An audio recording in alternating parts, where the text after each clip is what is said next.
Right. But Malkajgiri constituency ఏదో చాలా logical luckiest కాన్స్టిట్యున్సీగా అందరూ వర్ణిస్తూ ఉంటారు. 14లో అక్కడి నుంచి గెలిచిన మల్లారెడ్డి మినిస్టర్ అయ్యారు, 19లో గెలిచిన వ్యక్తి సీఎం అయ్యారు. మరి రాజేందర్ గారు గెలిస్తే తెలియదు, అట్లాంటి కేంద్ర మంత్రి అవుతారా? తెలియదు. రైట్. మల్లారెడ్డి ప్రతిరోజు విమర్శలు చేస్తూ మీడియా అటెన్షన్ గ్రాప్ చేస్తూ ఉంటారు. మీరు మల్కాజ్గిరి ఎంపీగా అనౌన్స్మెంట్ అయిన తర్వాత పూర్తిగా ఆయన మీడియాకి దూరంగా ఉన్నారు, మౌనం పాటిస్తూ ఉన్నారు. వారిని అడగండి. బట్ దాని వెనుక మీరున్నారు అని చెప్పి నాకు సైలెంట్గా ఉండమని. అంటే నాకు 32 ఏళ్ళుగా నాకు పరిచయం. రాజకీయాలు లేనినాడు మల్లారెడ్డి గారు మేమంతా ఇక్కడనే ఉన్నాడు కదా. ఆయన బిజినెస్ ఆయనకు ఉంది, మా బిజినెస్ మాకుంది, మాకు బాగా సంబంధాలు ఉన్నాయి. అంతే తప్ప మానవ సంబంధాలు ఉన్నాయా? నిషేధిస్తారా రాజకీయాలకు వచ్చిన తర్వాత? మానవ సంబంధాలు ప్రొఫెషనల్గా ఇప్పుడు పనిచేస్తున్నాయా ఇరు పార్టీల్లో నుంచి? పని చేయాలి, లేకపోతే ఇట్లా దౌర్భాగ్యం అయింది. బీజేపీలోకి మల్లారెడ్డి రాబోతూ ఉన్నారు, అనుసంధానకర్త ఈటెల రాజేందర్ గారు, ఇది నిజమేనా? అంటే వారు చిన్న పిల్లగాడు కాదు, అనేక సంవత్సరాలుగా రాజకీయ అనుభవం సంతరించుకోడు కాబట్టి ఏ రాజకీయాలు ఏ పార్టీలో ఉండాలంటే ఆయన నిర్ణయించుకుంటాడు. రైట్. నిన్న ఒక బీఆర్ఎస్ ఎమ్మెల్యేని ఇంటర్వ్యూ చేసినప్పుడు మోదీ గారు అయితే జేబులో పెట్టుకుంటారు, కాదు అంటే జైల్లో పెడతారు, అట్లా మా కవిత గారిని పెట్టారు అని చెప్పి కౌంటర్ చేశారు. నిజంగానే మోదీ గారు అయితే జేబు లేదంటే జైల్లో పెడుతున్నారు అందరినీ? మోడీ గారి దగ్గర డ్రామాలు నడవాయి. మోడీ గారి దగ్గర స్ట్రైట్గా ఉండాలి, ఇది ఉన్నది ఇది లేదా పద్ధతులు ఉన్నది తప్ప మోడీ గారు కావాలని ఇంటెన్షన్గా ఎవరిని సఫర్ చేయడు. రైట్. సార్, ఈ ప్రచారంలో మీ ఫ్యామిలీ యొక్క సపోర్ట్ ఏ విధంగా ఉంది? బాగుంటుంది. Thank you so much Etela Rajender గారు. ఇదే కేసీఆర్ గారు స్వయంగా అసెంబ్లీలో నేషనల్ హైవేస్ 1947 to 2014 ఎన్ని కిలోమీటర్లు అంటే 2500 కిలోమీటర్ల పైబడి నిర్మిస్తే ఈ 5 సంవత్సరాల కాలంలో, ఆనాడు 5 సంవత్సరాల కాలంలోనే 2500 కిలోమీటర్ల పైబడి నేషనల్ హైవేస్ నిర్మాణం అవుతుందని చెప్పాడు. నేను చెప్పలే, వారు చెప్పింది. మీకు ఎప్పుడైనా రికార్డులు ఉంటే చూసుకోండి. ఓకే. ఎయిర్పోర్ట్లు 75 76 ఉండే, ఇలా 153 ఎయిర్పోర్ట్లు వచ్చినాయి.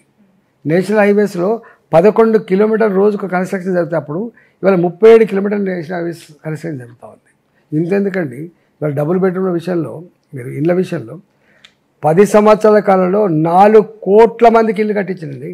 4 కోట్లు లెక్క తీయమని చెప్పండి. ఓకే. అంతేకాదు, ఇంకా టాయిలెట్స్, ఇంకా మహిళలకు బహిర్భూమి పోవడానికి కూడా టాయిలెట్స్ ఎప్పుడు ఆలోచించాలి. కల్పన లేదు. అంటే పేదోళ్ళ జీవితాల పట్ల, పేదోళ్ళ అవసరాల పట్ల కన్సర్న్ లేదనడానికి అదొక ఉదాహరణ. ఇప్పుడు ఆయన వాళ్ళు వచ్చిన తర్వాత స్వచ్ఛ భారత్ పెట్టిన తర్వాత 12 కోట్ల ఇళ్ళ టాయిలెట్స్ కట్టించింది. ఇలా ఇక్కడ అసలు మోడీ గారికి వాళ్ళకు ఏమైనా పోలిక ఉందా అండి? 11వ ఆర్థిక వ్యవస్థ ఉన్న ఈ దేశం 10 సంవత్సరాల కాలంలో కరోనా కష్టం ఉన్నప్పటికి కూడా, ప్రపంచవ్యాప్తంగా మాంద్యం వచ్చినప్పటికి కూడా ఇవాళ ఆ స్థాయికి ఎదిగింది, 5వ ఆర్థిక వ్యవస్థకి ఎదిగింది.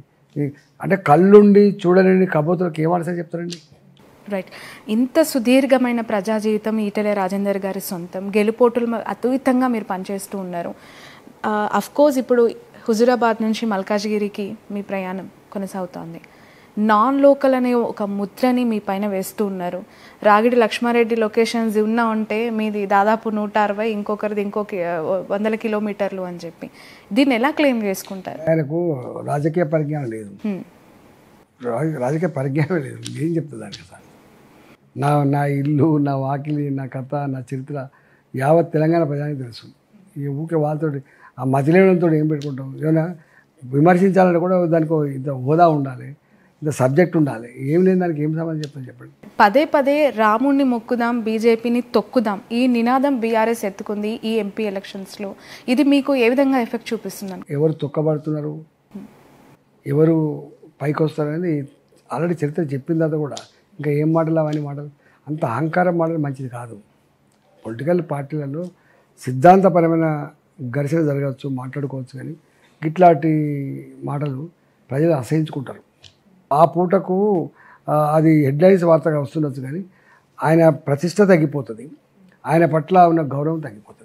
పెనం నుంచి పొయ్యిలో పడ్డట్టు అవుతుంది. కాంగ్రెస్ బీజేపీ కోటి వేస్తే ఖచ్చితంగా ఆలోచించి వేయాలి అని చెప్పి హరీష్ రావు గారు బీఆర్ఎస్ నుంచి కౌంటర్ చేస్తూ ఉన్నారు.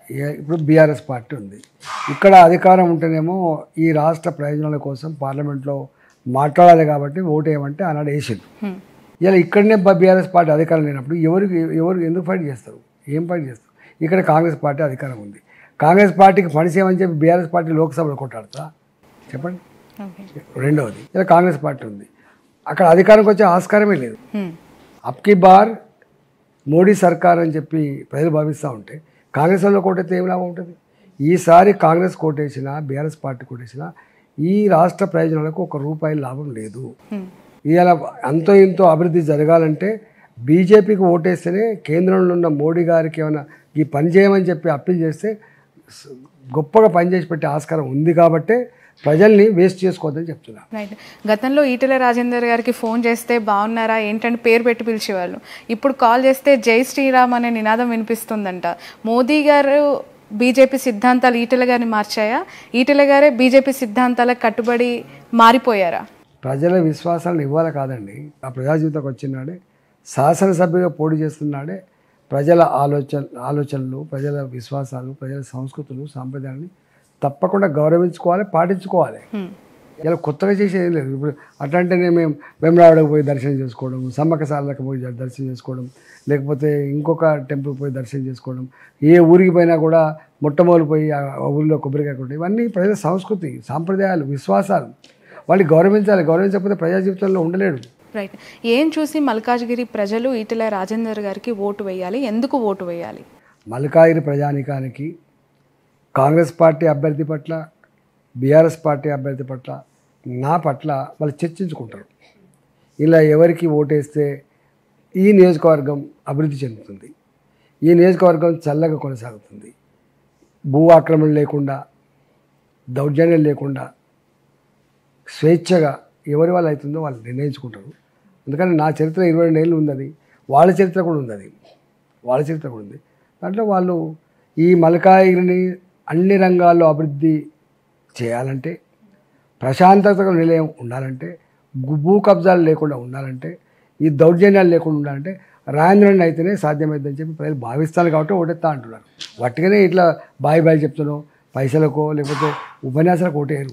రైట్. బట్ మల్కాజ్గిరి కాన్స్టిట్యున్సీ ఏదో చాలా లాజికల్ లక్కీయెస్ట్ కాన్స్టిట్యున్సీగా అందరూ వర్ణిస్తూ ఉంటారు. 14లో అక్కడి నుంచి గెలిచిన మల్లారెడ్డి మినిస్టర్ అయ్యారు, 19లో గెలిచిన వ్యక్తి సీఎం అయ్యారు. మరి రాజేందర్ గారు గెలిస్తే తెలియదు, అట్లాంటి కేంద్ర మంత్రి అవుతారా? తెలియదు. రైట్. మల్లారెడ్డి ప్రతిరోజు విమర్శలు చేస్తూ మీడియా అటెన్షన్ గ్రాప్ చేస్తూ ఉంటారు. మీరు మల్కాజ్గిరి ఎంపీగా అనౌన్స్మెంట్ అయిన తర్వాత పూర్తిగా ఆయన మీడియాకి దూరంగా ఉన్నారు, మౌనం పాటిస్తూ ఉన్నారు. వారిని అడగండి.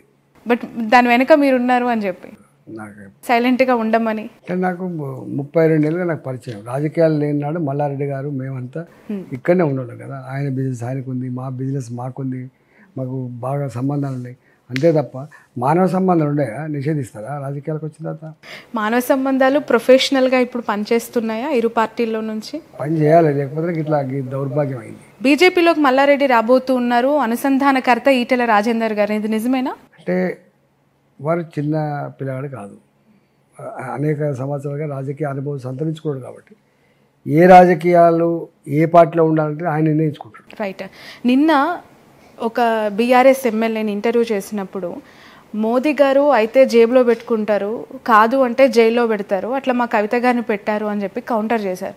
నిజంగానే మోదీ గారు అయితే జేబు లేదంటే జైల్లో పెడుతున్నారు అందరినీ? మోడీ గారి దగ్గర డ్రామాలు నడవాయి. మోడీ గారి దగ్గర స్ట్రైట్గా ఉండాలి, ఇది ఉన్నది లేదా పద్ధతులు ఉన్నది తప్ప మోడీ గారు కావాలని ఇంటెన్షన్గా ఎవరిని సఫర్ చేయడు. Right sir. ఈ ప్రచారంలో